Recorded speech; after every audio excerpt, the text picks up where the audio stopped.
In the living room, Ethan Johnson was bent over, his rough fingers holding a pencil worn a little blunt, pointing to a problem in the workbook. Lily, look here. There are 5 birds on a tree. 3 flew away, then 2 flew in. How many birds are on the tree now? Lily, her soft hair tousled from sleep, her little brow tightly furrowed, pried at her chubby fingers and muttered to herself. 5 birds. 3 flew away. That is 2. No, 5 minus 3 is 2, then 2 flew in. 2 plus 2 is 4. She suddenly looked up, eyes shining as she stared at her dad. Daddy, it's 4, right? A corner of Ethan Johnson's mouth curved, but before he could praise her, the phone on the dining table buzzed. The screen lit, dimmed, lit again, persistent. He glanced at it. It was an unknown number. At this hour, solicitors should be off work, right? Good job, Lily, it's 4. He ruffled his daughter's hair and stood up. Daddy's going to take a call. Do the last 2 word problems, and Daddy will check them later.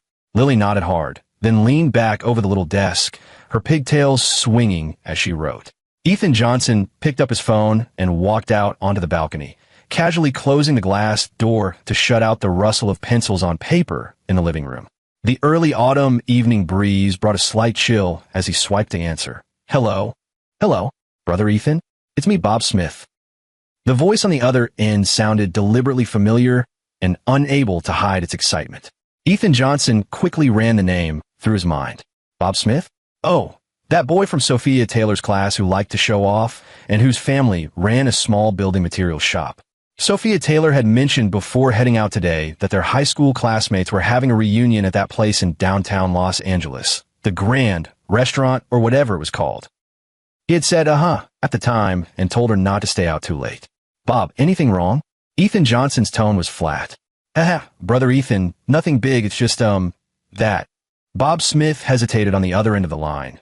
The background was a bit noisy. Faint sounds of clinking glasses and muffled laughter could be heard. It's just, Sophia came to the reunion today, right? She was having a great time. Brother Ethan, has Sophia ever mentioned her high school? That guy, Mike Davis. Mike Davis? The name landed like a pebble tossed into the calm lake of Ethan Johnson's heart. Of course he knew Mike Davis.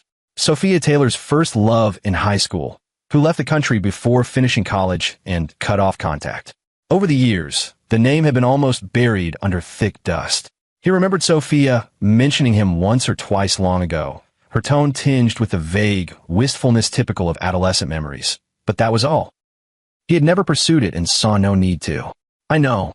Ethan Johnson's voice deepened for a moment, and the fingers holding his phone tightened unconsciously. What's up? Well, it was our old class reunion. You know, the mood got going and everyone started egging each other on, playing little games to liven things up. Bob Smith's voice carried a giddy, meddlesome tone. Everyone said, let's Sophia and Mike just relive the old days a bit. It was all in fun. Ethan bro, don't take it to heart. Ethan Johnson said nothing. The city lights outside the balcony reflected on his expressionless face. Listening to the unmistakably self-congratulatory and probing tone in Bob Smith's voice, he felt as if a cold, hard stone had been shoved into his stomach. Relive the old days? How exactly? The brief silence on the other end seemed to make Bob Smith even more excited or more eager to wash his hands of it. Ethan bro, you there? It was really just for fun. Everyone had a good time. Oh, the photo. I sent you the photo. You'll see it's nothing. Just everyone having a laugh. Bob Smith rattled off at high speed and hung up before Ethan Johnson could say anything. Beep, beep, beep. The busy signal rang in his ears. Ethan Johnson slowly put the phone down. The screen was still lit, showing the call ended interface. A few seconds later, a new message notification slid down from the top of the screen. Sender, Bob Smith. The message contained only 2 words. Photo. Behind it was an eye-piercing image thumbnail. The lighting was dim, the background the gaudy colored spotlights of a KTV private room. The thumbnail was small and blurry, but Ethan Johnson recognized at a glance the side profile in an off-white knit sweater with slightly curled long hair. It was Sophia Taylor. Opposite her, standing very close, was a man in a casual suit, his head slightly bowed. His expression couldn't be seen, but that posture was full of some unspoken tension. Ethan Johnson's finger hovered above the screen, his fingertip a little cold. The balcony breeze blew past, and he actually felt a bit chilly. In the living room, Lily's childish voice came faintly. "Daddy, I'm finished." He took a deep breath, a breath so deep and heavy it seemed to draw all the early autumn evening's chill into the depths of his lungs. He didn't open the photo immediately, but instead turned off the phone screen. A few seconds later, he lit the screen again, his fingertips sliding on the cool glass as he opened WeChat. The picture sent by Bob Smith instantly filled the entire screen. There was a lot of noise, the lighting ambiguous. The luxurious private room of the grand restaurant blurred into the background, leaving only the two people in the center of the frame, unusually sharp. Sophia Taylor tilted her face up slightly, her cheeks flushed with post-drink redness, her eyes somewhat hazy, long lashes drooping, a faint smile at the corner of her mouth that seemed both resigned and indulgent. The man called Mike Davis had one hand loosely draped over the back of the sofa beside Sophia Taylor, his posture as if he had encircled her within his territory.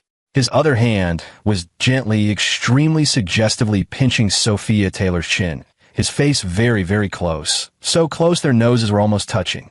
His gaze was fixed directly on Sophia Taylor's lips. Around them blurred and swaying figures could be seen, clearly egging them on. Some people clapped, some held up phones to record, Bob Smith's excited, chubby face appearing at the corner of the shot, grinning. In the frozen moment of the photo, Mike Davis's lips were probably less than half a finger's width from Sophia Taylor's. The tacky, disorienting lights in the private room fell across their faces and bodies, and the air seemed thick with a sticky mix of alcohol, hormones, and unrestrained laughter. Ethan Johnson stared at the photo for a long, long time. Lily's voice came again through the glass door, a little excited and relieved as if a task had been completed. "Dad, I'm really done. Come check it." Ethan Johnson's fingers twitched. His knuckles had gone slightly white from gripping. He exited the image, didn't save it, didn't even glance a second time. He closed Bob Smith's chat window, his movements slow and steady. Then he turned, slid open the balcony's glass door. The warm lamplight in the living room and his daughter's childish little face suddenly welled up. "You're back." His voice sounded no different from usual. He even forced a small smile at Lily. He walked over, sat down beside his daughter, and picked up her exercise book.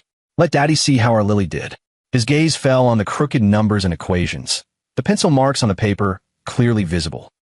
But the hand holding the pencil to correct his daughter's work clenched the wood so tightly that his knuckles were white and veins stood out beneath the skin. Chapter 2 Grand Restaurant's raucous gathering didn't end until quite late. Sophia Taylor arrived home to find the wall clock's hands nearly pointing to 11. Only a dim wall lamp remained lit in the living room, its soft light spreading gently.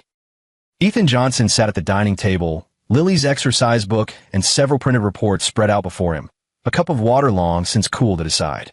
He held a pencil, its tip hovering over the paper, and had gone a long time without writing a word. Only when he heard the key in the lock did he stir, as if awakened, his fingertips moving slightly, though his gaze did not immediately lift. The door opened, and a wave of scent. Mingled with alcohol, the restaurant's cooking fumes, and a faint perfume, rolled in first. "Ethan? Still awake?" Sophia Taylor's voice carried obvious fatigue and a trace of post-party exhilaration. She kicked off her high heels, slipped into slippers that made a soft tap-tap, and rubbed her temples as she stepped inside. Ethan Johnson only then slowly raised his head. Sophia Taylor's carefully applied makeup had come undone a bit. Her eyeliner had smudged at the outer corners, her lipstick had faded, and the flush on her cheeks hadn't fully gone. The collar of her off-white knit sweater seemed to have been rubbed by something, leaving a faint, barely noticeable darker mark. She gave off a languid, overtaxed air. Once Lily's asleep, I'll watch something." Ethan Johnson's gaze lingered on her face for 2 seconds, then calmly slid away, returning to the report in front of him. His voice was neither high nor low, revealing no emotion.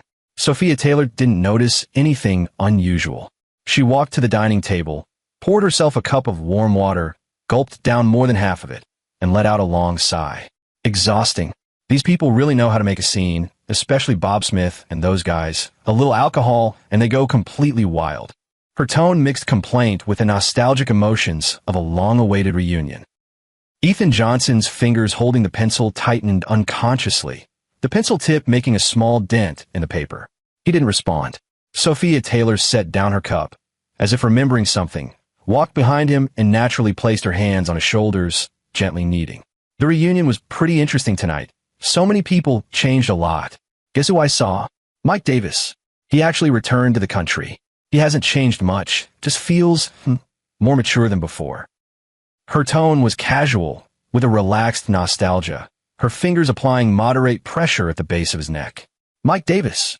Ethan Johnson finally spoke, his voice as flat, as if asking about the weather today.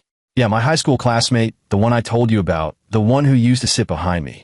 Sophia Taylor was oblivious, her fingers still moving on his shoulder. He was there tonight too. Bob Smith and those guys love to make a fuss. They insisted on playing that.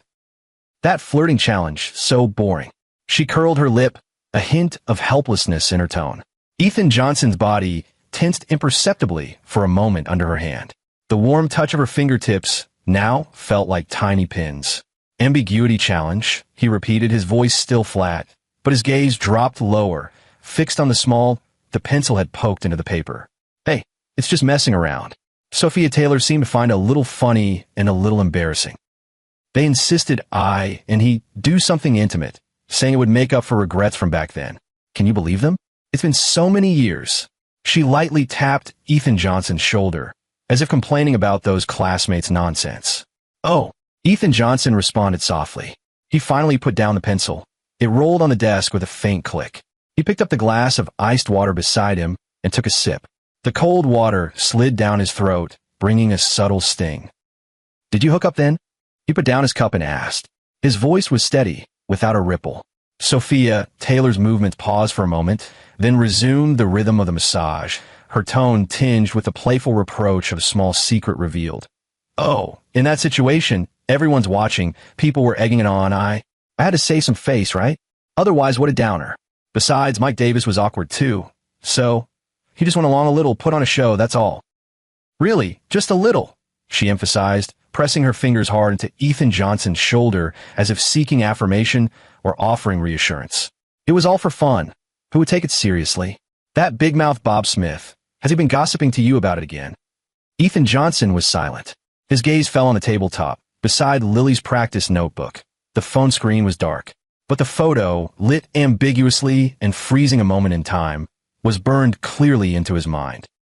The hand pinching a chin, the faces so close together, the hazy eyes and slight smile at the corner of a mouth, and Bob Smith's excited face, they replayed like a silent film before his eyes. Ethan, Sophia Taylor felt her husband's body grow stiffer under her hand. She bent over in puzzlement and turned her face to see his expression. What's wrong? Are you really angry? It can't be that bad. It was just a game. She leaned in, her warm, alcohol-tinged breath brushing Ethan Johnson's ear. Ethan Johnson suddenly turned his head to avoid her closeness. His movement was small, but unmistakable. I'm not angry. He stood up, the chair legs making a short, scraping sound on the wooden floor. He finally looked at Sophia Taylor. His gaze was very calm like deep water with a thin skin of ice. Something underneath was slowly stirring, yet not a ripple showed. It's late. You're full of booze. Go wash up and sleep. His voice even carried a mild urging. Sophia Taylor was stunned by his sudden movement. Looking at his calm, expressionless face, the lightness she'd felt from the party and the alcohol seemed to be punctured like a balloon, instantly deflating and replaced by a vague, indescribable panic and guilt. She wanted to explain something, open her mouth. Lily has school tomorrow. Ethan Johnson interrupted her, his tone still flat, then walked around the dining table straight toward the bedroom and closed the door. There was a soft click. The door was shut.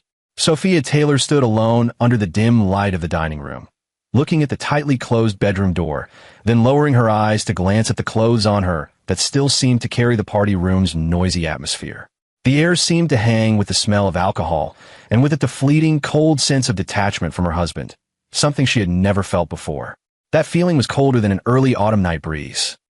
Chapter 3 days felt as if someone had pressed the slow-motion button, or as if they were wrapped in a layer of viscous glue, moving forward slowly and heavily. Everything at home seemed unchanged. Ethan Johnson still went to and from work on time, picked up and dropped off Lily, tutored Lily with her homework, and would even silently pour her a glass of water when Sophia Taylor complained about being tired from work. At the dinner table, he would occasionally ask about Lily's school life in a gentle tone. Only something was different. Ethan Johnson spoke less. He used to chat with Sophia Taylor after dinner about work or listen to her talk about office gossip. Now, after he finished eating and put away the dishes, he would dive straight into the study or sit on the couch in the corner of the living room, facing his laptop, fingers tapping away at the keyboard. The glow from the screen lit his face, making him look focused and cold. His attitude toward Sophia Taylor was as polite as toward a roommate. Her concern was met with brief replies like got it, or leave it. He no longer touched her. The habitual hugs before going out and the unconscious closeness at night had all disappeared. He slept on the other side of the bed, with an invisible, wide river dividing them. Sophia Taylor had not tried to get close. She bought him snacks he liked. He murmured thanks and set them aside. She tried to find topics to talk about. He either stayed silent or responded perfunctorily. One night, she even leaned in and put her hand on his arm, only for him to glide it away without a sound, but with extraordinary firmness. Tired? Sleep. His voice sounded in the dark, calm and unruffled, but like a bucket of cold water poured over her. Sophia Taylor's heart sank bit by bit. That photo. It had to be that photo. Bob Smith, that bastard. She felt angry, hateful, and panicked all at once, and several times she wanted to bring up that night herself to explain properly, but looking at Ethan Johnson's face, so calm it verged on indifferent. All the words stuck in her throat, and she couldn't speak a single one. Explain what? Say it was just a game? Say she had been forced? Say Mike Davis was just a coincidence? In the face of his silent, all-encompassing chill, any explanation seemed pale and powerless, even like an unconvincing excuse that made things worse. She could only comfort herself that he needed time. Time would dilute his displeasure. Wait a few days, wait for this to fade in his mind, and it would be fine. What she did not know was that, while she was being tormented into restlessness by this icy silence, beneath Ethan Johnson's composed exterior, another silent operation was underway. Ethan Johnson is a senior audit manager at a large accounting firm. His job is to deal with numbers, to find those tiny, illogical anomalies in the vast and complex financial statements, like a hound sniffing out the faintest scent of prey. The name Mike Davis was like a cold coordinate entered into the search box of his mind. Using the convenience of his position, of course, cautiously probing the edges of compliance, he used some available resources and his network. Checking up on someone who had just returned to the country and whose footing was not yet firm was no difficulty for someone like him who had long worked with all kinds of corporate financial data. Information gathered silently like trickles converging. Mike Davis, 32 years old, returned from abroad with a gilded resume. Wearing the halo of a sea-returned elite, he leveraged some family connections and the so-called advanced ideas he brought back to take a stake in a local mid-sized building materials trading company, Voyage Building Materials, and hung on to the ceremonial title of Deputy General Manager, mainly responsible for developing the so-called high-end market channels. The company's legal representative and actual controller was the one who had excitedly sent him photos on the phone that night, Bob Smith. Ethan Johnson stared at the summarized information on his computer screen, his gaze as sharp as a scalpel. Voyage Building Materials, Bob Smith, Mike Davis, the three formed a solid triangle of interests. He opened a non-public query portal in the tax system. He happened to have temporary elevated access for a certain project, and entered the identification number for Voyage Building Materials. A massive amount of filing data, invoicing records, and summarized bank transaction information instantly filled the screen. Ethan Johnson's eyes scanned quickly as his fingers moved precisely across the trackpad, clicking and filtering. Those dry numbers and terms seemed to come alive to him, arranging themselves automatically to outline a hidden pattern. Suspicion 1. For 3 consecutive quarters, Voyage Building Materials paid substantial marketing fees and consulting service fees to several shell companies registered in remote locations whose business scopes clearly did not match Voyage's main operations. The destinations of those funds all ultimately pointed to personal accounts. Suspicion 2. Several large raw material procurement contracts showed subtle differences between the names on the invoices and the names on the contracts, and the purchase prices were conspicuously higher than market prices at the time. Suspect 3. The most important point. Ethan Johnson pulled up Voyage Building Materials' VAT declaration records for the past year. An unremarkable detail jumped out. Several transport invoices used to deduct input tax had carrier vehicle information that, after he ran a fuzzy search through an internal transport system association platform, also accessible thanks to permissions from one of his projects, showed that a number of those vehicles' license plates had no travel records on the routes stated on the invoices during the invoice periods at all. The transport services were completely fabricated. Fabricated transactions, fake invoices, siphoning funds, shifting profits, evading taxes. These words fell on Ethan Johnson like cold lead weights. The chain of evidence wasn't yet complete, but the direction was already very clear. Bob Smith's and Mike Davis's companies were engaged in systematic, sizable tax-related illegalities. Ethan Johnson leaned back in his chair. The study held only the faint hum of the computer fan. The screen's cold light reflected on his expressionless face. He picked up the phone on the desk. The screen lit up, the lock screen wallpaper showing Lily grinning ear to ear. He extended his forefinger, hovering it over the screen, pausing for a few seconds above that carefree, little smiling face. Then his finger moved away and landed on a contact in the address book that had no name saved, only a string of numbers. The contact's note field contained only a single simple letter, Z. He dialed that number.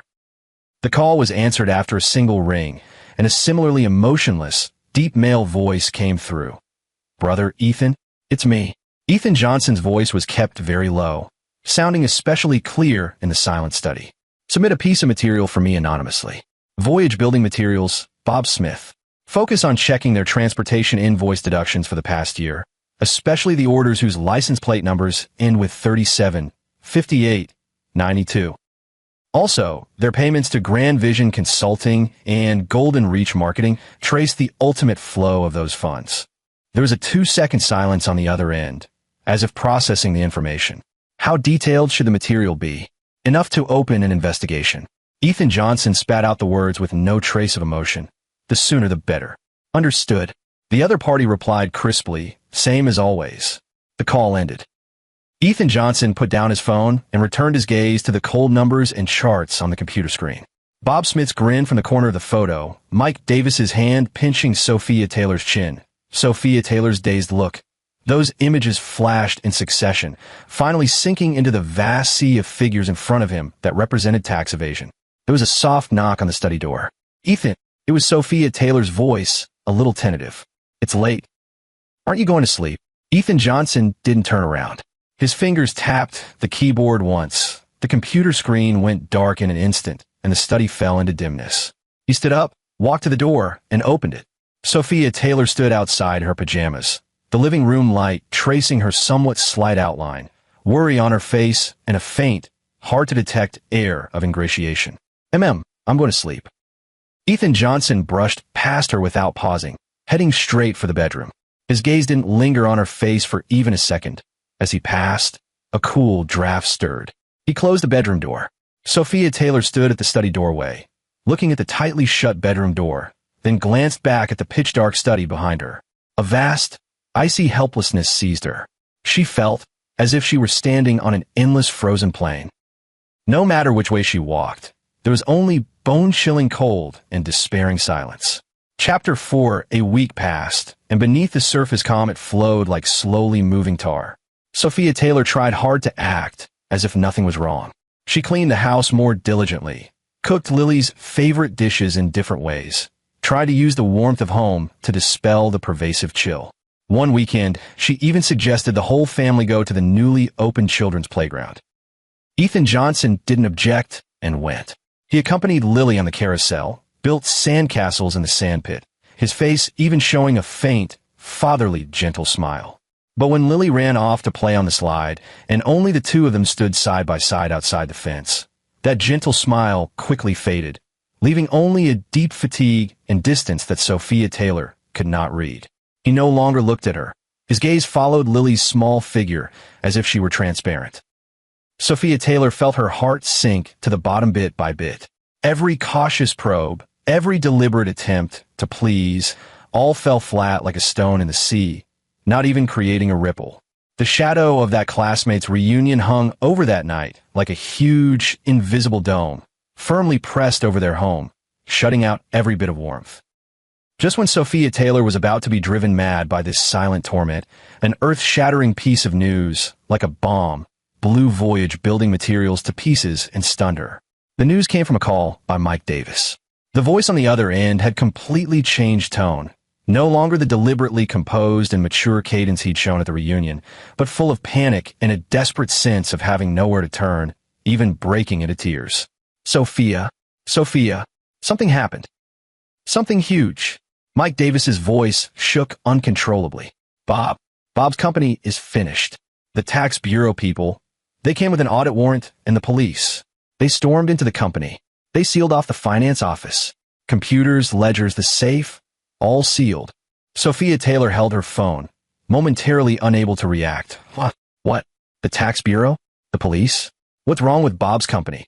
Tax evasion. The amount is enormous. They say it's suspected criminal activity. Mike Davis's voice sharpened. Bob was taken away on the spot. I was also asked to assist with the investigation. They asked so many questions, so many about the flow of funds, about those invoices. I don't know anything. I'm just a name on paper. He babbled incoherently, fear nearly bursting through the phone line. How could this happen? Sophia Taylor's heart plummeted, gripped by a strong sense of unease. Bob, how could he? It's over. It's all over. Mike Davis seemed not to hear her question, only venting his terror. The company's accounts are frozen. All operations have stopped. Suppliers are blocking the door, demanding money. The bank is calling in loans. The assets under my name are being targeted too. The house, the car, it's all over. Sophia, help me. You have to help me. He clung to a last lifeline, his voice full of pleading. I know Ethan Johnson. He has connections at the tax bureau. He knows a lot of leaders. Please beg him for me. Ask him to think of a way. He's the only one who can save me now. If he just helps smooth things over, even reduce the fines a little would work. I'm about to go crazy. Mike Davis's cries sounded like needles piercing Sophia Taylor's ears. Ethan Johnson? The tax bureau? Connections? Those words spun and collided wildly in her mind. A vague yet terrifying thought, like a cold, venomous snake, silently climbed up her spine. The reunion, the photos. Ethan Johnson's icy silence. And then Bob Smith and Mike Davis's companies being audited by the tax authorities, on the verge of collapse. The timing. That damn timing. A chill shot from her soles through her whole body, and the hand holding the phone trembled uncontrollably. She suddenly looked up toward the living room. Ethan Johnson was sitting on the sofa, holding one of Lily's picture books, as if reading with his daughter, but his gaze was blank, staring at nothing in particular. His face still wore that nearly indifferent calm. Ethan. Sophia Taylor's voice trembled, a tremor she hadn't noticed in herself. Ethan Johnson slowly raised his head and looked at her, his gaze flat and unruffled, as if staring at an unimportant stranger. Mike Davis called. Sophia Taylor struggled to form the words, her throat dry and aching. He said, Bob Smith Company was being audited by the tax bureau, and they took him away. He begged me, said only you can help. Said, you know people at the tax bureau? She stared intently into Ethan Johnson's eyes, trying to find any ripple, any emotion in those deep pool eyes, if only a hint of mockery. Ethan Johnson listened quietly, his face showing no change. Only after Sophia Taylor finished did he imperceptibly lift an eyebrow, and the corner of his mouth seemed to twitch upwards ever so slightly, but the curve was cold without a hint of warmth. Oh, he replied lightly, as if he had heard nothing more than tomorrow's weather report. He put down the picture book in his hand, stood up, his gaze skimmed over Sophia Taylor's pale face without lingering, and walked straight to the kitchen. Lily, want some juice? Daddy will make you some. His voice was gentle, directed at his daughter. That gentleness formed a suffocating contrast with the overwhelming panic Sophia Taylor felt. Transmitted from the desperate cries of Mike Davis on the other end of the phone. Sophia Taylor stood frozen like a stone statue, the phone still pressed to her ear, Mike Davis's incoherent pleas continuing to come through. Sophia, say something. Please help me beg him. For the sake of old classmates. For what we had back then. I'm begging you. I'm really out of options. The sound of Ethan Johnson turning on the juicer came through clearly, drowning out every sound from the phone. The droning roar of the machine was like a blunt knife, slicing back and forth across Sophia Taylor's heart. She watched Ethan Johnson's busy figure in the kitchen, upright, steady, yet radiating a chill that kept everyone at a distance. The class reunion photos, his cold silence, Mike Davis's desperate cries, the collapse of Bob Smith's company, and Ethan Johnson's currently detached calm. These fragments scrambled together in her confused mind, pointing to an answer she dared not think of yet that seemed to demand to be acknowledged.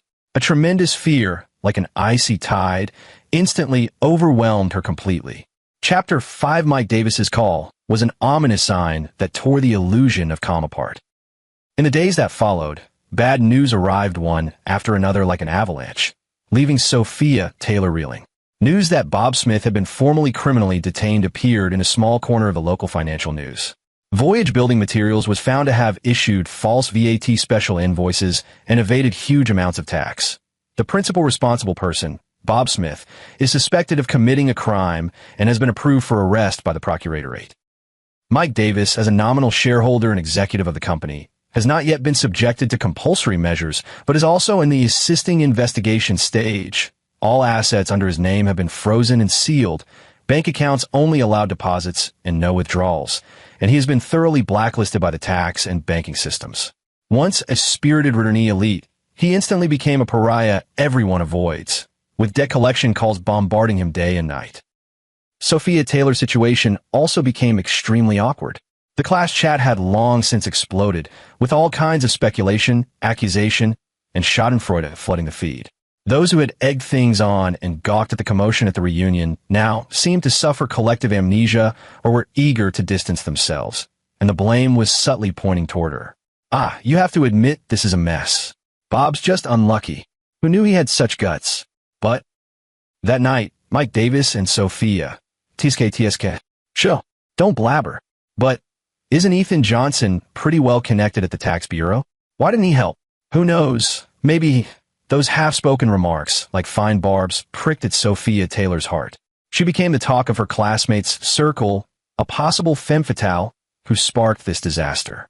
Along with that, she also felt subtle, strange looks and whispers at her workplace.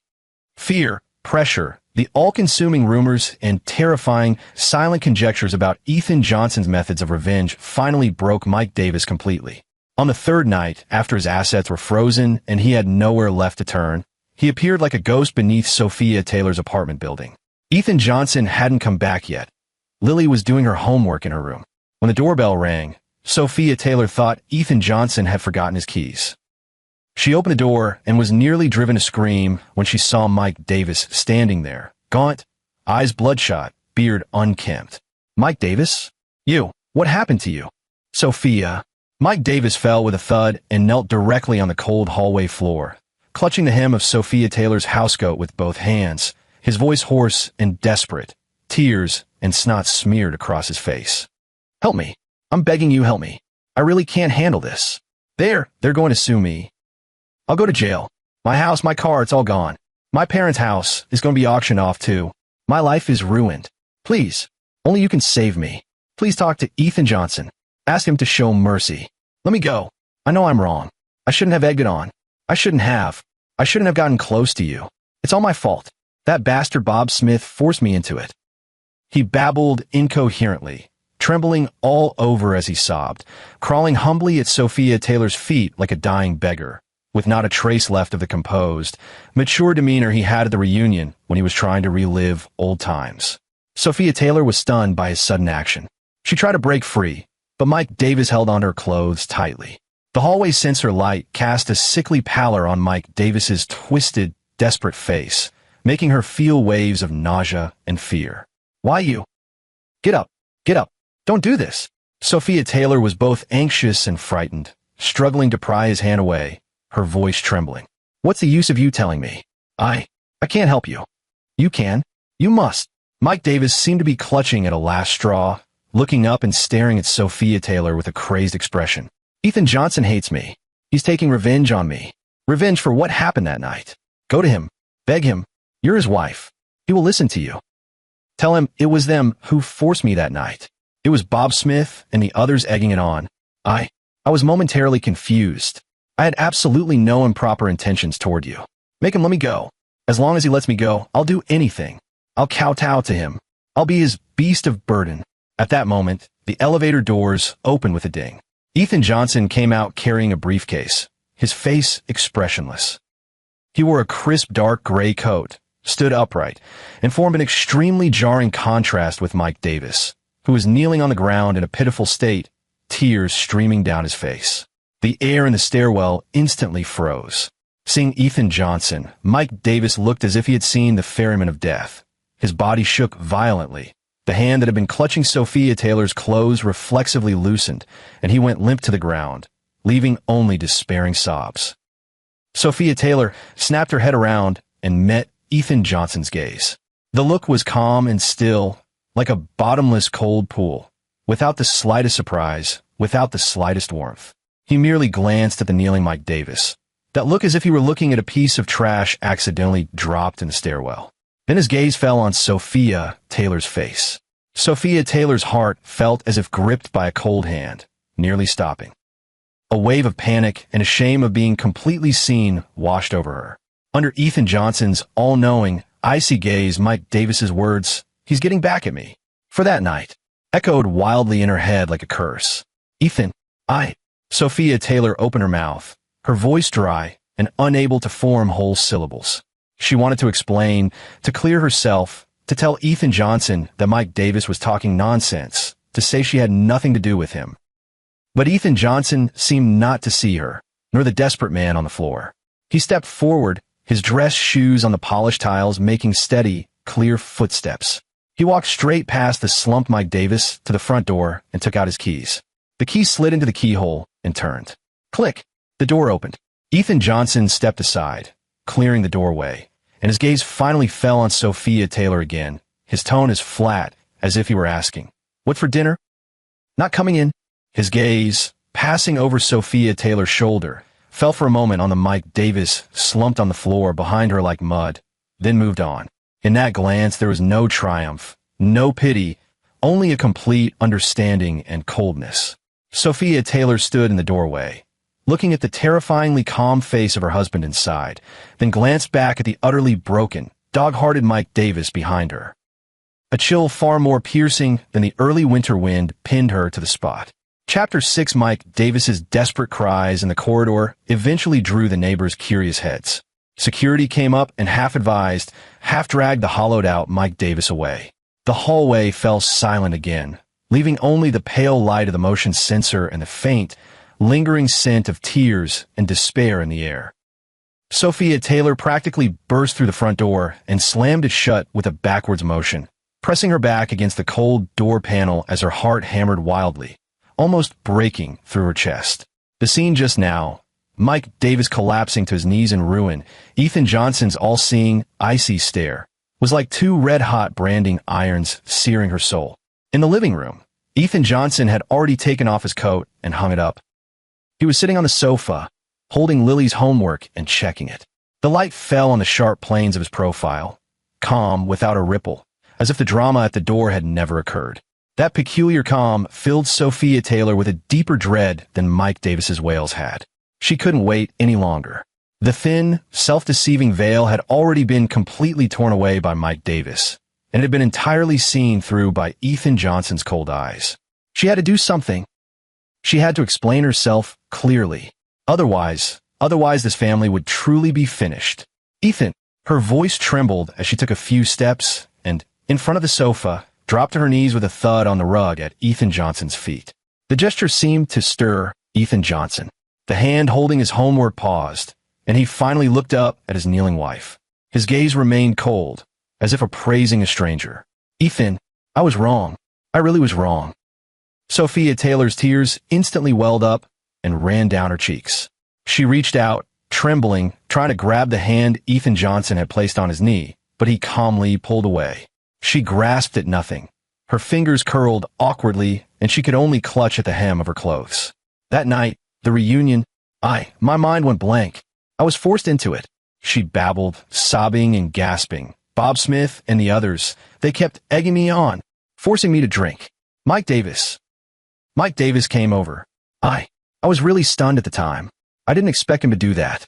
I really just felt like I couldn't face the situation. I thought I'd just go along with it, just for a moment. I swear I have no feelings for him at all. I never thought of betraying you. Never. Please believe me. I'm begging you to believe me. She tilted her face up, makeup smudged by tears, her eyes full of humble pleading and overwhelming panic. She tried to find a crack, a sign of belief, even a flicker of anger in Ethan Johnson's eyes. Anger would at least prove he still cared. But there wasn't. Ethan Johnson just watched her cry, watched her hoarse confessions and excuses. His gaze was terrifyingly calm, even tinged with a faint, almost compassionate mockery, as if watching a clumsy one-man show. Just a game. He finally spoke, his voice low but piercing Sophia Taylor's sobs like an ice pick. Don't take it seriously. His tone was offhand, as if critiquing a boring movie. Sophia Taylor's cries abruptly stopped, as if an invisible hand had clamped over her throat. She looked at Ethan Johnson in disbelief at the faint, icy curve at the corner of his mouth. A game. That's all, she murmured, the overwhelming absurdity and despair seizing her. Ethan, how could this be a game? That is, what is it? Ethan Johnson leaned forward slightly, coming a little closer to her. His breath was clean, with a faint scent of aftershave, yet it sent a suffocating chill through Sophia Taylor. Is it a prelude to rekindled love? Is it making up for the regrets of youth? Or, you never really let go in your heart? His voice was soft, but each word was like a poisoned needle, precisely piercing the place Sophia Taylor feared most to be touched. No, that's not it. Sophia Taylor shook her head violently, tears flying. I didn't. I've long let go. My heart only has you. Only Lily. Only this family. She pleaded desperately, reaching out to grasp him again. I swear. Ethan, look at me. Look at me. Everything I'm saying is true. Ethan Johnson had already straightened up, leaned back against the sofa again, and put some distance between them. He picked up Lily's water cup from the coffee table, took a sip, his movements unhurried. Is it true or not? Does it matter? He set down the cup, his gaze returning to the homework notebook in his hand, his tone resuming that chilling calmness. Mike Davis said they forced you. You also said they forced you. So you're both innocent. Only I, who wasn't there, deserve to receive that kind of photo, deserve to be treated like an idiot. He lifted his eyes and looked at Sophia Taylor again. This time his gaze was as sharp as a knife, carrying a force that pierced the soul. Sophia Taylor, that night, when you were egged on in public, you had many choices. You could have refused, you could have left, you could even have called me. His voice was low, but each word was clear, the cold weight of it hitting Sophia Taylor in the chest. But you chose to go along. You chose for face, for the mood, for not spoiling the fun, to play that so-called flirty challenge. You chose to let another man hold your chin, bring himself so close you even laughed. He paused, looking at Sophia Taylor's face, which had turned ashen in an instant, and the utterly shattered light in her eyes. Your choice is written very clearly in the photos sent by Bob Smith. Ethan Johnson's voice was as cold as it could be. Now tell me, you were only going through the motions? He tugged at the corner of his mouth lightly. There wasn't a trace of warmth in that smile, only endless fatigue and a bone-deep, icy disappointment. It's too late. Those two words fell like the final judgment. Light as a feather, yet with the weight of 1,000 tons, utterly crushing Sophia Taylor, who was kneeling on the floor. Her strength seemed to be instantly drained. She collapsed limply onto the carpet, only silent, despairing tears welling up and pouring out. Ethan Johnson didn't look at him again. He picked up Lily's homework book and pencil, stood up, and walked toward his daughter's room, his voice regaining the gentleness he reserved for her. Lily, what part of your homework don't you understand? Let Dad take a look. The study door closed softly, shutting out the stifling sobs from the living room. Futile salvation in the face of cold reality, shattered so completely there wasn't even a fragment left. Chapter 7, Too Late. Those two words, like two ice picks dipped in deadly poison, not only nailed shut every fruitless excuse Sophia Taylor had, but also completely shattered the last thread of luck she had been clinging to. She collapsed onto the carpet. A cold despair surged in like a tide from all directions, flooding her mouth and nose, and a suffocating sense made her vision go dark in waves. Ethan Johnson's gaze that pierced everything, that offhand yet each word a dagger question, and the resolute figure as he shut the door behind him. It all pointed unmistakably to an end she could no longer avoid. He was leaving her. The panic that realization brought instantly overwhelmed all shame, grievance, and regret, leaving only a primal, hysterical will to survive. No, it can't end like this. She cannot lose him, cannot lose Lily, cannot lose this home. This is everything to her. In the days that followed, Sophia Taylor plunged into utter madness. She quit her job and, like a tireless ghost, tried around the clock to catch Ethan Johnson, to catch any sliver of a gap that might be salvaged. She began apologizing endlessly. When Ethan Johnson washed up in the morning, she would block the bathroom door, repeating, "I was wrong," over and over. When he ate breakfast, she sat opposite him, eyes full of tears, confessing. When he came home late from work at night, she would rush to meet him immediately, clinging to his arm and begging desperately despite the frosty rejection on his face. "Ethan, give me one more chance. One last time. I promise. I swear. I'll obey you from now on. I'll stay far away from those people. I'll go and make it clear to Mike Davis. I'll make it clear to all our classmates. It was my fault. It's all my fault." Her voice had become hoarse from long crying and shouting, her gaze vacant, carrying an almost morbid obsession. Ethan Johnson's response was deeper silence and more complete avoidance. He no longer made any eye contact with her, and he would shrug off her touches as quickly as one avoids something dirty. He sent Lily to her parents' house, cutting off any possibility she had of softening him with the child. He began sleeping on the narrow folding bed in the study, leaving the bedroom entirely to her. When tears and pleas finally failed, Sophia Taylor's despair began to twist and contort. She started stalking Ethan Johnson. She suspected he had someone else, suspected he had long wanted to dump her. She secretly checked his phone, even though the password had already been changed, installed a cheap GPS tracker in his car, which he found the next day and threw in the trash. She lurked like a madwoman under his office building, staring at every female colleague who spoke to him, her gaze dark and terrifying. Once, she even lost control and stormed into Ethan Johnson's office, pointed at one young female assistant in front of few subordinates and screamed, "Is it her? Ethan Johnson? Is it because of her that you don't want me anymore?" The office fell deathly silent. Everyone was stunned, their eyes flicking between the hysterical Sophia Taylor and the expressionless Ethan Johnson. Ethan Johnson didn't even look at the terrified assistant. He stood up calmly, walked over to Sophia Taylor, and in a low voice that carried an unmistakable authority, said, "Get out. I won't. Tell me. Is it her?" Sophia Taylor grabbed his suit jacket like a madwoman. Ethan Johnson pried her hand away. The force was not great, but it was unusually firm. He didn't look at her again, instead picking up the internal phone on the desk. "Security, please come to my office." In that moment, all Sophia Taylor saw in his eyes was cold contempt and complete detachment. No trace of past affection remained. She was escorted out by security, like an expelled cast-off, fleeing in humiliation under the sympathetic or disdainful gazes of those around her. The world crumbled beneath her feet. She felt as if she had been thrown into a boundless, bottomless darkness with nothing to hold on to. Fear devoured all her reason. That night, Ethan Johnson came out of his study very late, intending to go to the kitchen for a glass of water. The living room was pitch dark, with only the faint streetlight filtering in through the window. Just as he reached the center of the room, he smelled a strong, pungent scent of disinfectant mixed with rust. He halted, then suddenly switched on the living room light. The blinding white light instantly drove away the darkness. Sophia Taylor was curled up on the floor between the sofa and the coffee table, wearing thin sleepwear. Her left hand hung limply, and across her wrist was a ghastly wound still oozing fresh blood. Beside her lay a fruit knife stained with blood. Her face was as pale as paper, her eyes staring blankly at the ceiling, yet the corner of her mouth carried a strange, relieved smile. On the floor, a small pool of striking dark red had already gathered. "Ethan!" Seeing the lights come on, she strained her eyes toward him, her voice as weak as a thread. "You finally looked at me. Don't go. Don't leave me, please." Blood still gushed from her wrist, staining the carpet beneath her.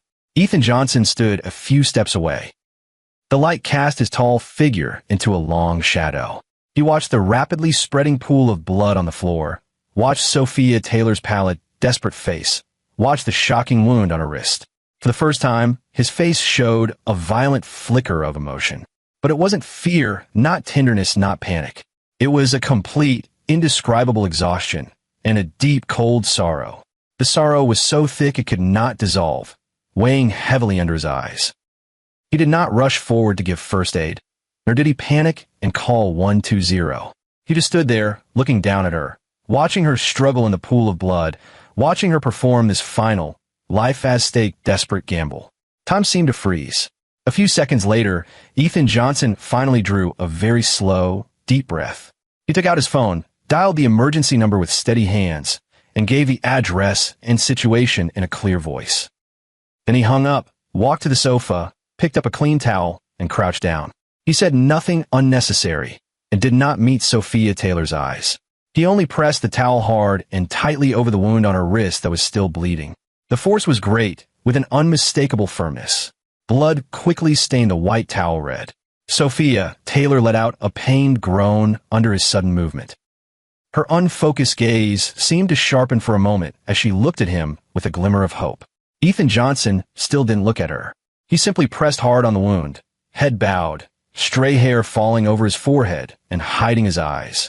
All that could be seen were his tightly pressed, colorless lips and the tense, cold hardness of his jawline. The air held only Sophia Taylor's faint sobs and his restrained breathing.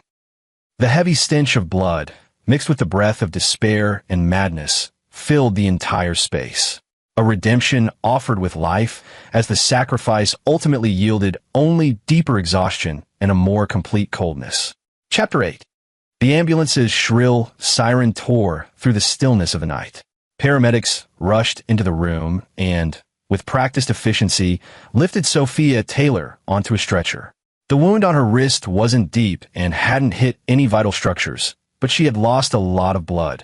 Her face was as white as paper, and her eyes stared blankly at the ceiling as the medical staff attended to her.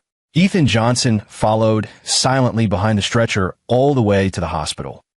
He calmly went through the paperwork, signed forms, and paid fees with methodical movements and no expression on his face, as if handling some impersonal administrative task. Only when the emergency doctor asked about the patient condition did he briefly state, emotional agitation, self-harm. Sophia Taylor was brought into the treatment room for cleaning and suturing. Ethan Johnson sat on the cold plastic bench in the corridor, his back rigid and straight like a silent statue. The sharp, pungent smell of disinfectant masked the faint, lingering odor of blood on him.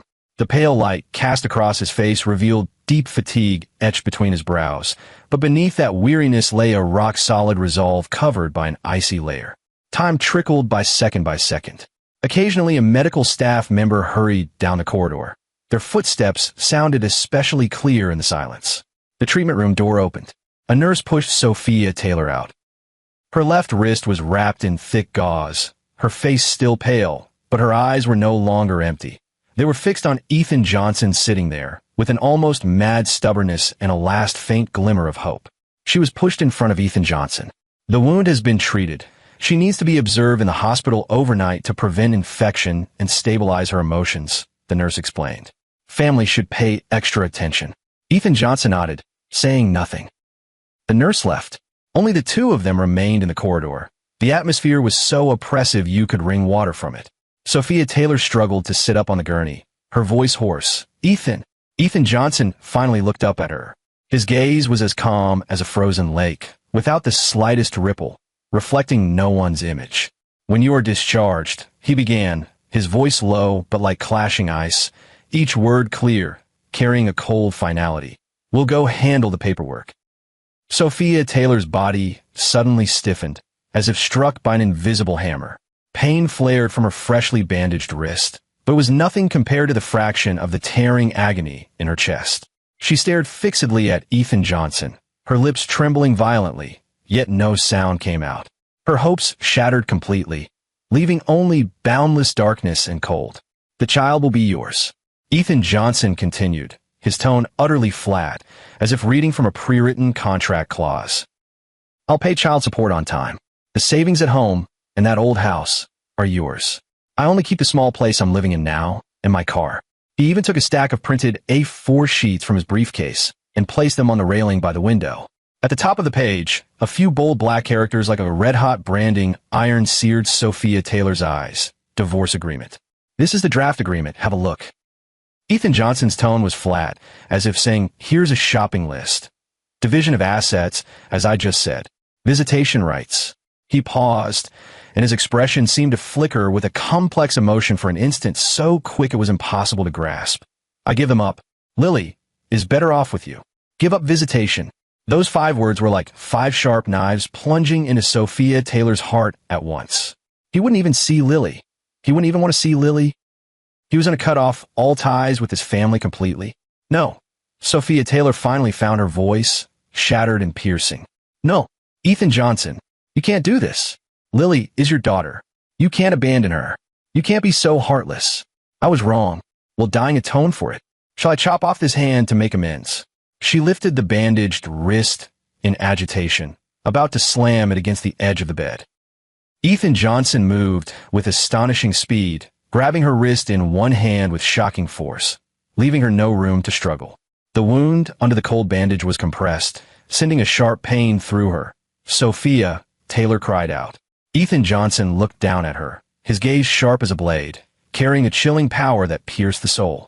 "Sophia Taylor." His voice was low but carried a strange, penetrating quality that drilled into her ear. "Stop acting." All of Sophia Taylor's struggling and crying froze in an instant. "You slitting your wrists isn't because you truly want to die." Ethan Johnson spoke each word coldly, his gaze not wavering in the slightest.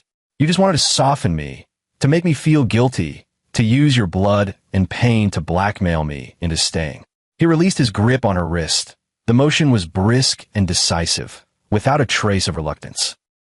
Just like that night when you played that flirty game with Mike Davis, it wasn't that you genuinely missed him. He straightened, his eyes passing over her to the void at the end of the corridor. You were simply enjoying the feeling of being watched, of being egged on, enjoying that vanity of appearing attractive and in demand in other people's eyes. He withdrew his gaze and let it fall again on Sophia Taylor's face. Ashen, drained of blood, written all over with shock and the immense shame of being thoroughly seen through. "You used your grievance and helplessness to kidnap my trust, and now you want to use your blood and pain to kidnap my responsibility and pity." Ethan Johnson's mouth twitched upward very slightly, the curve cold and mocking, carrying a weary insight into human nature. "Sophia Taylor, you've always known what you wanted, and you've always known how to ask for it. It's just that this time, you chose the wrong chip and bet on the wrong opponent."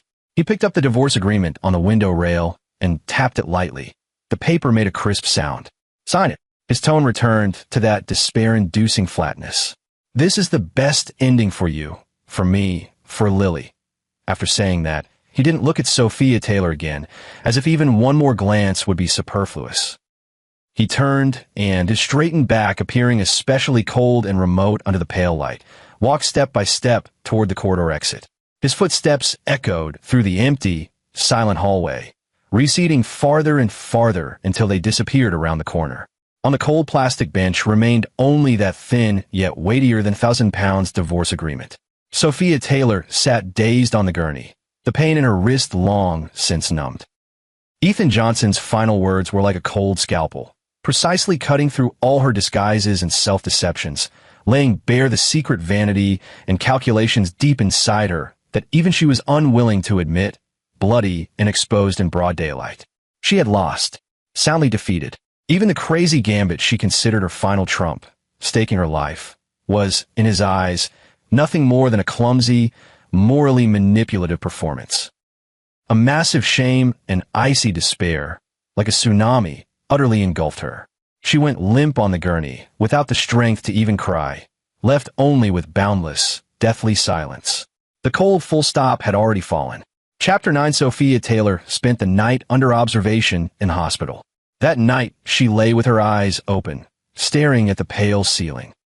Ethan Johnson's last, bone-chilling, piercing words replayed in her mind like a broken record, each syllable a poisoned needle leaving her ravaged.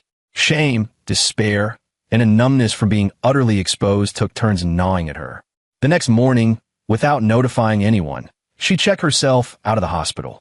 The gauze on her wrist reminded her of last night's recklessness and foolishness. Stepping out of the hospital doors, the late autumn cold wind hit her face, bringing a bone-deep clarity. Returning to the place she once called home, the air was filled with a deathly silence. Ethan Johnson was gone. The folding bed in the study had been put away, and everything of his on the desk had been cleared away, leaving only a cold, empty tabletop.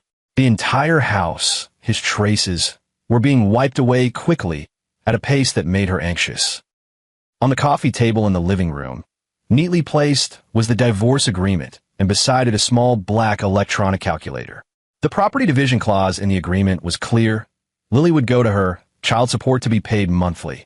The savings and the old house they currently lived in would belong to her. Ethan Johnson would get the slightly less well-located two-bedroom they later invested in and his car. Very fair. So fair it was almost cruel. The signature line at the end of the agreement was still blank. Sophia Taylor picked up the agreement. The paper was cold. She read the clauses, stared at the few cold, bold words, waive visitation rights, and felt her heart seized by an invisible hand so hard it bent her over in pain. He wouldn't even see Lily one last time? Did he really hate her that much? Tears streamed out silently, dropping onto the page and blotting a small smudge of ink. She knew struggling was pointless. She had already experienced Ethan Johnson's resolve in full at the hospital last night. Once this man's heart had gone cold and hard, there was no room for negotiation. Signing was the only way out, and the last pathetic scrap of dignity she had left. Her hand trembled as she picked up the pen. The tip hovered over the signature line, unable to come down for a long time. Each second of hesitation felt like a ritual of torment against herself. Finally, she closed her eyes, took a deep breath, as if summoning all her strength, and in that blank space, signed her name, Sophia Taylor.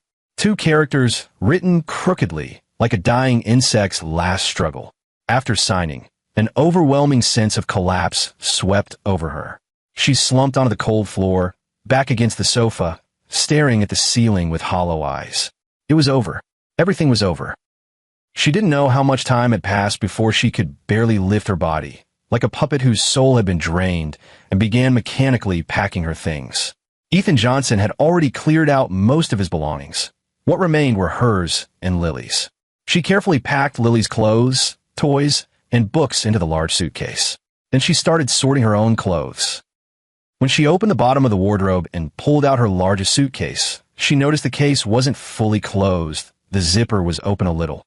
She instinctively reached in to fix it, but her fingers touched something hard and square. It wasn't hers. Sophia Taylor took it out, puzzled.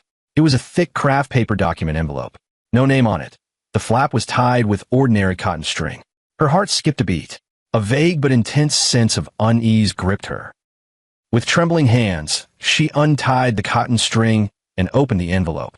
Inside was a neat stack of stapled A4 sheets and a few photographs. She pulled out the topmost sheet. What met her eyes was the conspicuous headline and title, Preliminary Investigation Report on Tax-Related Violations Involving Voyage Building Materials Company, Limited. Below were densely packed data tables, photocopies of invoices, screenshots of bank statements, comparative analyses of vehicle passage records.